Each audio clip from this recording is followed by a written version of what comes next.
আমি পদ্মজা, লিখেছেন ইলমা বেহেরোজ, কণ্ঠে ফর্সি। আমি পদ্মজা, পর্ব 51। ভোর হয়েছে আর কতক্ষণই হলো, 2 ঘন্টার মতো। এর মধ্যেই মেঘলা আকাশ বেয়ে অন্ধকার নেমে এসেছে। চারিদিকে পূর্ণা আলোক ঘরের সামনে থাকা বারান্দার মুখ ভার করে বসে আছে। তার গায়ে সোয়েটারের উপর 3-3টে কাঁথা, তবুও পাতলা ঠোঁটজোড়া ঠান্ডায় কাঁপছে। বসে থাকতে থাকতে একদম বিরক্ত হয়ে উঠে দাঁড়ালো। কোথাও যাওয়ার মতো অবস্থা নেই, তার চেয়ে বরং আপার সাথে আড্ডা দেওয়া যাক।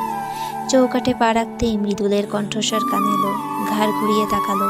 মৃদুল কাঁপতে কাঁপতে হেঁটে আসছে, শরীর ভেজা।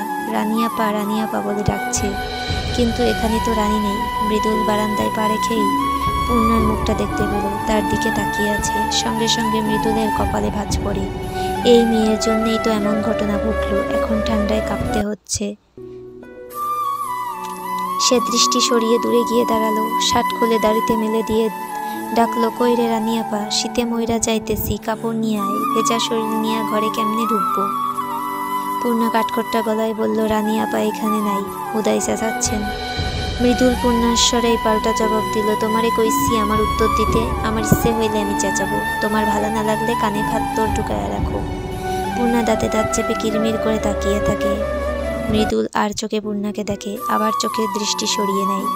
বাতাস বেড়েছে, খালি গায়ে কাঁপুনি শুরু হয়। মৃদুলকে এভাবে কাঁপতে দেখে পূর্ণার মায়া হচ্ছে। সে কণ্ঠ খাদে নামিয়ে বলল, আমি আপনার কাপড় নিয়ে আসবো। মৃদুল চোয়াল শক্ত রেখে আবারও আর চোখে তাকালো, কিন্তু উত্তর দিল না। সে সম্পূর্ণভাবে পূর্ণাকে উপেক্ষা করল। পূর্ণা জবাবের আশায় কয়েক সেকেন্ড দাঁড়িয়ে থাকে, এরপর চলে যায়। পূর্ণা চলে যেতেই মৃদুল শীতের তীব্রতায় মুখ দিয়ে উ জাতীয় শব্দ করে কাঁপতে থাকলো। যতক্ষণ না প্যান্ট শুকাবে ঘরের ভেতর ঢুকতে পারবে না। তার ঘরে যাওয়ার পথে ধান ছড়ানো আছে, এদিক দিয়ে গেলে ধান ভিজে নষ্ট হবে। সহ্য করা ছাড়া আর উপায় নেই। কেউ যদি কাপড় দিয়ে যেত। পূর্ণা আলোক ঘরের পিছনে উত্তর দিকে যে বারান্দা আছে সেখানে মগাকে পেল। মগা ঝিমুচ্ছে। মগা ভাইয়া? মগা তাকালো। পূর্ণা বলল, মৃদুল ভাইয়ের ঘর কোনটা? মগা আঙুলের ইশারায় দেখিয়ে দিল। পূর্ণা মৃদুলের ঘরে গিয়ে একটা লুঙ্গি আর শার্ট নিয়ে বেরিয়ে আসে। মৃদুল বাইরে শব্দ পেয়ে মুখ দিয়ে উচ্চারণ করা শীতের কাতরতা বন্ধ করে দিল। পূর্ণা মৃদুলের চেয়ে 1 হাত দূরে এসে দাঁড়ায়, লুঙ্গি শার্ট এগিয়ে দেয়। মৃদুল ঘুরে তাকায়, আর রাগ দেখানো সম্ভব নয়। রগে রগে ঠান্ডার তীব্রতা ঢুকে গেছে, রক্ত শীতল হয়ে এসেছে। সে পূর্ণার হাত থেকে নিজের কাপড় নিতে নিতে হৃদয় থমকে দেওয়ার মতো একটা মায়াবী মুখশ্রী আবিষ্কার করল। টানা টানা চোখ, চোখের পাপড়িগুলো এত ঘন যে মনে হচ্ছে কোনো বিশাল বটবৃক্ষ ছায়া ফেলে রেখেছে। পাতলা ফিনফিনে ঠোঁট, ত্বক তেলতেলে ভাব, চকচক করছে। লম্বা এলো চুল বাতাসে উঠছে। শ্যামবর্ণের মুখ এত আকর্ষণীয় হয়, কিছু সৌন্দর্য বোধ হয় এভাবেই খুব কাছে থেকে চিনে নিতে হয়। মৃদুলের দৃষ্টি শীতল হয়ে আসে। সে আগে লুঙ্গি নিল। পূর্ণা অন্যদিকে ঘুরে দাঁড়ায়, বলে, আমি দেখছি না, আপনি পাল্টে ফেলুন। মৃদুল মোহময় কোনো টানে আবার ফিরে তাকায়, তবে মুখটা আর দেখতে পেল না। মায়াবী মুখটা অন্যদিকে ফিরে আছে। সে লুঙ্গি পাল্টে মিনমিনিয়ে বলল, শার্টটা? পূর্ণা হেসে শার্ট এগিয়ে দিল। মৃদুলের এলোমেলো দৃষ্টি। হুট করেই বুকে ঝড়ো বাতাস বইছে। কি আশ্চর্য! পূর্ণা গর্বের সাথে বলল, আমাকে কালী বলে কষ্ট দিলেও আমি আপনার কষ্ট দেখতে পারিনি। আমি এমনই মহৎ। অন্য সময় হলে হয়তো মৃদুলও পাল্টা জবাব দিত, কিন্তু এখন ইচ্ছে হচ্ছে না, মোটেও ইচ্ছে হচ্ছে না। পূর্ণা কিছু না বলে আলোক ঘরে ঢুকে যায়। মৃদুল দ্রুত পায়ে 2 পা এগিয়ে আসে, আবার পিছিয়ে যায়। আজকের দিনটা অন্যরকম লাগছে। আচ্ছা, দিনটা অন্যরকম নাকি অনুভূতি অন্যরকম? পদ্মজা নিজেকে ধাতস্থ করার আগেই খলিল পদ্মজাকে ঠেলে ঘর থেকে বের করে দেয়। এরপর দ্রুত দরজায় তালা লাগিয়ে দিলেন। পদ্মজা গালে হাত রেখে স্তব্ধ হয়ে দাঁড়িয়ে আছে। 2 চোখ বেয়ে জল গড়িয়ে পড়ছে। চোখের জল বিসর্জন হচ্ছে আঘাতের কষ্টে, নাকি কারো হাতে থাপ্পড় খাওয়ার অপমানে, কে জানে। খলিল কপাল কুঁচকে আরও কি যেন বলে চলে যান। পদ্মজা ঠায় সেখানেই দাঁড়িয়ে আছে। সে আকস্মিক ঘটনাটি হজম করতে পারছে না। দিক দিশা যেন হারিয়ে ফেলেছে। ঘরের ভেতর থেকে আওয়াজ পেয়ে পদ্মজা সম্বিত ফিরে পেল। সে বন্ধ দরজার দিকে একবার তাকালো। এই মুহূর্তে পরিস্থিতি কিভাবে সামলানো তার মাথায় আসছে না। একটু দূরে চোখ পড়তেই দেখতে পেল লতিফাকে। পদ্মজাকে তাকাতে দেখেই লতিফা আড়াল হয়ে যায়। পদ্মজা সে জায়গাতেই দাঁড়িয়ে থাকে, তার মধ্যে কোনো প্রতিক্রিয়া নেই। আকাশ মেঘাচ্ছন্ন।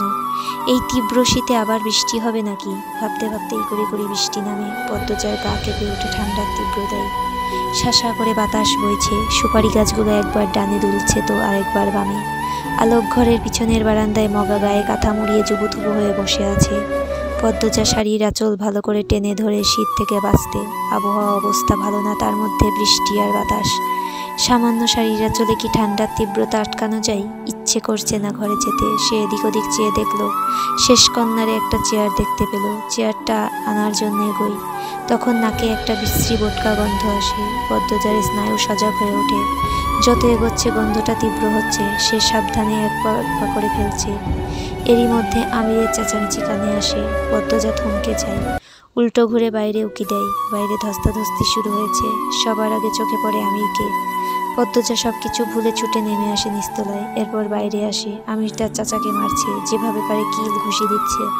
আমির এতটাই রেগে গিয়েছে যে নিচের আপন চাচাকে মারছে। মজিদ, হাওলাদার, রিদওয়ান, আমিনা, রানী সবাই আটকানোর চেষ্টা করছে, কেউ পারছে না।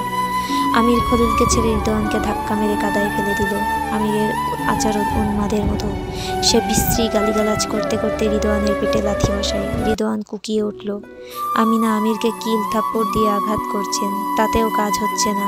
এমন বেয়াদব তো আমির না। পদ্মজা দৌড়ে আসে। আমিরকে চিৎকার করে বলে, কি করছেন আপনি? পাগল হয়ে গেছেন? ছাড়ুন। আমির পদ্মজার জবাব দেয় না, খলিলকে থাবা মেরে ধরে। খলিলের নাক বেয়ে রক্ত ঝরছে। সেই অবস্থায় মুখে আর একটা ঘুষি মারে। রানী আমিনা হাউমাউ করে কাঁদছে। মৃদুল, পূর্ণা, মগা, মদন সবাই ছুটে আসে। মৃদুল পদ্মজা দুই হাতে আমিরকে টেনে সরাতে চায়, কিন্তু পারল না। আমিরের শরীরে যেন কয়েকটা বাঘের শক্তি ঢুকেছে। সে কিছুতেই ক্লান্ত হচ্ছে না। মৃদুল দুই হাতে চাপটে ধরে আমিরকে দূরে সরিয়ে আনে। আমির হিংস্র বাঘের থেকে হাত পা ছুটতে ছুটতে বলে, কুত্তার বাচ্চারা, অনেক কিছু করতে দিছি, আমার বউয়ের গায়ে হাত দেশ কোন সাহসে? মৃদুল, ছাড়, আমি ওদের আজরাইলের মুখ দেখিয়ে ছাড়বো। মৃদুলকে ধাক্কা দিয়ে সরিয়ে দিল আমির। ছুটে এসে রিদওয়ানকে ধরে। পদ্মজা হতভম্ব হয়ে পড়েছে। রিদওয়ান গতকাল তার কাঁধে হাত দিয়েছিল, আর আজ খলিল থাপ্পড় মেরেছে। এসব কে বলেছে আমিরকে? থাপ্পড়টা লতিফা দেখেছিল। তাহলে কি লতিফা বলেছে? আমিনা পদ্মজার পায়ে লুটিয়ে পড়েন। পদ্মজা দ্রুত সরে যায়। চাচি, কি করছেন? আমিনা কাঁদতে কাঁদতে বললেন, থামাও এই কামড়া কামড়ি, আল্লাহর দোহাই লাগে। পদ্মজা কি করবে বুঝতে পারছে না। আমির তার কথা শুনছেই না। আর আমিরের এমন রাগ সে দেখেনি। গুরুজনদের গায়ে হাত তোলার মতো রাগ আমিরের হতে পারে, এটা ধারণারও বাইরে। পদ্মজা আমিরের সোয়েটার খামচে ধরে কণ্ঠ কঠিন করে বলল, ছাড়ুন বলছি, ছাড়ুন। আমর তাও শুনল না। সে ধাক্কা মেরে পদ্মজাকে সরিয়ে দিল। দুই হাত দূরেই নারকেল গাছ ছিল। সেখানে পড়লে নিশ্চিত কোনো অঘটন ঘটে যেত। অঘটন ঘটার পূর্বেই দুটো হাত পদ্মজাকে আঁকড়ে ধরে। পদ্মজার কৃতজ্ঞতা নজরে তাকায়। ফরিনাকে দেখতে পেল। পদ্মজা অবাক হয়। ফরিনা এরকম ধস্তাধস্তিতে কেউ চুপ করে আছেন, থামানোর চেষ্টা অবধি করছেন না। পদ্মজা আবার আমিরকে থামানোর চেষ্টা করলো। মৃদুল চেষ্টা করলো, কিছুতেই কিছু হয় না। আমির খুব বেশি উত্তেজিত হয়ে আছে। মনে হচ্ছে অনেক বছরের রাগ একসাথে মিটিয়ে নিচ্ছে। পদ্মজা আমিরকে অনুরোধ করে সরে আসতে। সেই অনুরোধ আমিরের কর্ণকুহর অব্দি পৌঁছে গেছে সন্দেহ। পদ্মজা অসহায় মুখ করে সরে যাবে, তখনই দুটি শক্তপোক্ত হাত আমিরকে টেনে সরিয়ে আনার চেষ্টা করলো। সেই হাত খুব দামি ঘড়ি। হাতের মালিককে দেখার জন্য পদ্মজা চোখ তুলে তাকায়। মুখ দেখে চমকে ওঠে।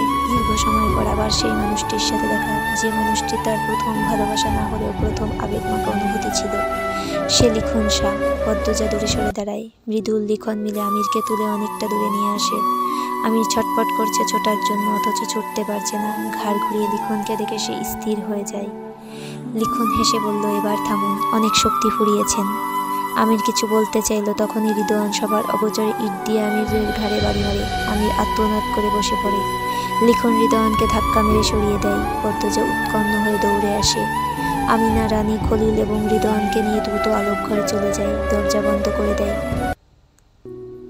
মজিদ মগাকে বলল, তাড়াতাড়ি যা গঞ্জে, বিপুল ডাক্তাররে নিয়ে আয়। আমার বাড়িতে এসব কি হচ্ছে?